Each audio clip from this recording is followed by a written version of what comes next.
Hello, fashion friends and family. This is Stacy here from Sew Bromo and Elsa Fitzgerald. I'm working on a trip that will be in August to travel finally back to Indonesia and Southeast Asia, but really looking at some places where we would be able to sell the Elsa Fitzgerald luxury line made here in the US. So that is sort of sweeping out the cobwebs of the pause that we had to take for the label, but kind of kicking it back into motion. Just coincidentally, in the Madison House, a book on Indonesia, and my connection to, or the blending of my work with Indonesia as a country and as a part of my background. So, for those of you who are new, I'm an Indonesian American fashion designer, but I have spent less of my life in Indonesia than I have in the US and Europe. It's been an exciting journey to find ways to connect to my Indonesian heritage through fashion.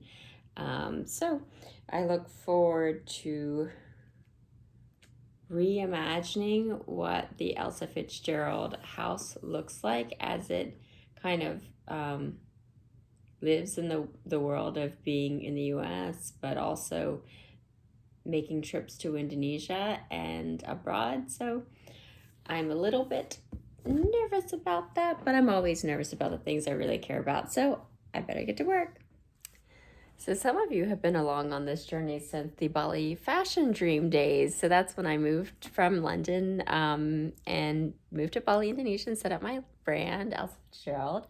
So these are the original 6 dresses that were developed in the line there. So that's the Holly dress, that's the Gabrielle, that's the Mary, that's Daisy, Cecilia, Sabrina, and yeah, that's Mary dress there. So one of the really important things, as many of you know, is to get media attention around your work. I don't necessarily mean to get influencers to wear your garments. Yes, that's important, but I do find that being a storyteller around what you're creating is super, super important. And although my work started internationally, when I came back to Baltimore, I really had no plans really other than being back and close to my family. But this was a journal. This is an interview that was completed by the Voice of America. Bali telah menginspirasi Stacy Stoop, pengusaha dan desainer muda keturunan Indonesia di Baltimore, negara bagian Maryland. Ia merancang sendiri kebaya dan mengubahnya menjadi adibusana. Saya pindah di Bali umur 70 tahun. Saya lihat wanita pakai baju kebaya.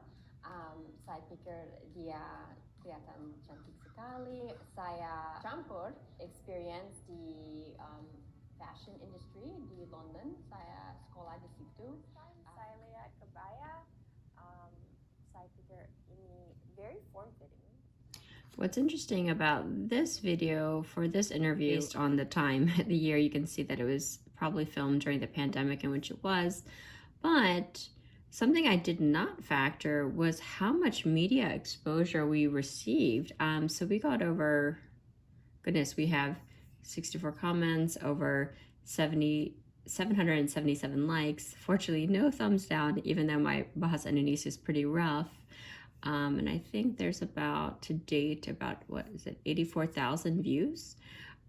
So as I reboot this work, the best advice I can give to myself, knowing a lot of big lessons learned, is that it is so important for you to be true to yourself and true to the work and your unique identifier, so that you're, number one, passionate about that ever-evolving space within your design work, but also that you have a foundation, kind of like a North Star. And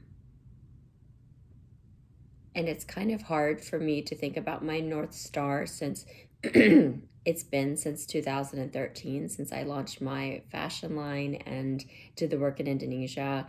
Really got passionate about the revitalization of industry. But what I realized after all this time is that I still love my own practice and my own fashion house. And so, although I am committed to supporting other fashion entrepreneurs to grow their work, an important part about teaching entrepreneurship, especially in the fashion space, is to be moving with the evolution of it and how fashion is not just changing in the style and the aesthetics, but also fashion is also changing in the way we launch ventures and companies that have missions beyond sewing beautiful garments for beautiful people. Starting in April, I will be launching the Fashion Entrepreneur Incubator, where I start taking you guys behind the scenes around the work so that you can potentially get inspiration and kind of see how things come together. But something to note is, as we prepare for this trip to Indonesia, to not just to Indonesia, but to various parts of Southeast Asia, we are applying for this Export Maryland grant, and that supports early stage ventures to be able to expand their businesses internationally and really increase exports.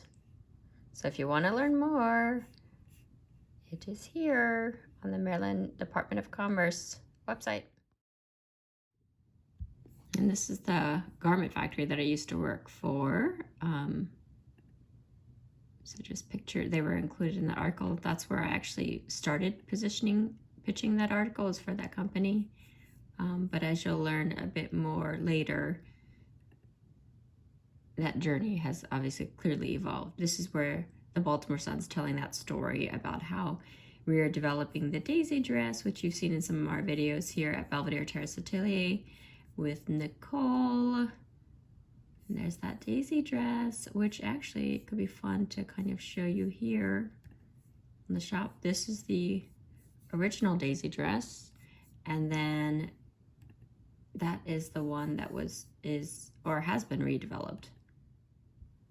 So it's really super important that any email that you send, especially around your business, that you are grabbing their attention right away. Like, I haven't written the subject just yet because that's going to be really important for me to think how I'm going to express that. But I go straight into talking about when we first reached out, we had originally intended to use that fund to travel to the UK. But after receiving market research, that didn't seem like the prime place for us to position ourselves. Since we've gotten a lot of media attention in Asia, we found that that's probably the most suitable place to start our international selling season. So here I talk about the Elsa Fitzgerald collection, originally designed and developed in Bali, Indonesia, but it's currently being reshored back to Baltimore. See the Baltimore Sun story from 2020. So I would put the link to that story there, but also I'd probably explain why we've been put on hold and why we need support. So due to the pandemic, our small business, migrated into our educational fashion service offerings through Sobromo. I try to keep the two separate, but these days I feel like they're like married to each other in a way, meaning like Sobromo's work and Elsa's work. So what I'll do is I will link to our press that we've received since opening, so that will then highlight, that was the front cover story for the Baltimore Business Journal. This is Baltimore Magazine, so it really helps them see that, wow, she's super engaged in the community, she's super engaged in fashion in particular. So then I'd go back to my email and then put that link. Due to the pandemic, our small business migrated into our educational fashion service offerings through Sobromo. Check out or have a look. And then maybe I probably want to say that I probably just put a link there so she can see that work. And then I need to tell her like what I need help with or what's next. We are planning, I am planning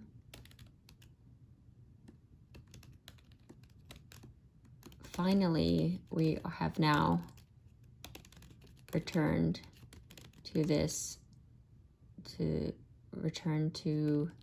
sales, expanding Elsa Fitzgerald's USA Made line. We have now returned to expanding the USA Made Elsa Fitzgerald line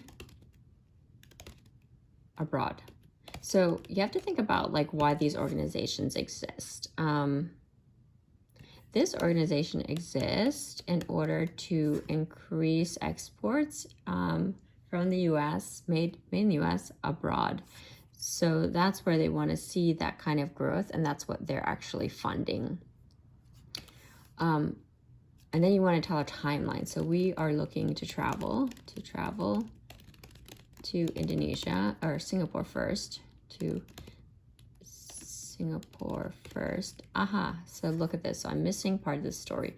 So I mentioned about the work in reshoring Elsa Fitzgerald and the Baltimore Sun. Then I mentioned why we went on hold, and that's when we did all the amazing work with Subromo. But one thing I did not include, which I showed you guys a little bit earlier, is that video that has over 82,000 views in Asia.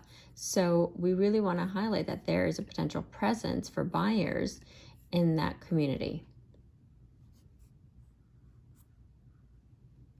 So I will add that here. Finally, we have now returned to expand the USA Made Elsa Fitzgerald line abroad. We're going to travel to Singapore. We're looking to travel to Singapore first, then Indonesia, followed by Malaysia, and wrapping in Thailand, and wrapping up in Thailand. Well, the birds are waking up now. The subject line is Indonesian American fashion made in the USA. So that has a lot of details, links, so that we start engaging and getting this moving. Next up for this morning's work session is I can't believe I haven't done this yet, but I feel like that's typical for entrepreneurs. We're just starting to do so many things, but I haven't even put these garments into a line sheet, and I'm sure there's a better way, but I'm not crazy technologically savvy, but it does allow me to kind of work through my thoughts in terms of fabrics or any changes we need to make. Gotten most of it together, but I realize I don't have a product shot for the Cartini suit, formerly known as the Sabrina suit. So I'm gonna see if I can find it here in my Instagram, because, oh, there, I'm wearing it there, but I do believe I have a photo here. So that one, it's not ideal because I'd like them to be the same, but at least it allows me to have a point of reference. Unless I can find one on a dress form, which I might have, or on Subromo's page. But this is another slip dress we made. I think I'm calling this the Hayworth slip. There's another one here. Oh, there's the Sabrina suit in development. I just wish I had a full-on photo of it. This is the Cecilia dress in Bali. And a lot of women actually bought this for their civil ceremony. Clearly it's white, but I really meant it to be worn as like a normal outfit. But yeah, we did get a few purchases for that function. This is the Cartini suit being sewn, but let's see if I can go to Subromo's page. Here we're on the Subromo page, trying to find the Cartini suit. There, I'm wearing it, developing it. I don't seem to have an image of it on a dress form, so I'll need to just take a photo of it. Well, I have a few more things to do before I wrap for the morning, but I'm quite happy with where we got. Something I'd encourage other entrepreneurs is not trying to do so much and doing nothing at all. We have these sort of big ambitions for what we want to achieve, but sometimes we forget how much these what seemingly small steps take in terms of time. So I started with my crackly voice this morning, I think at like 5.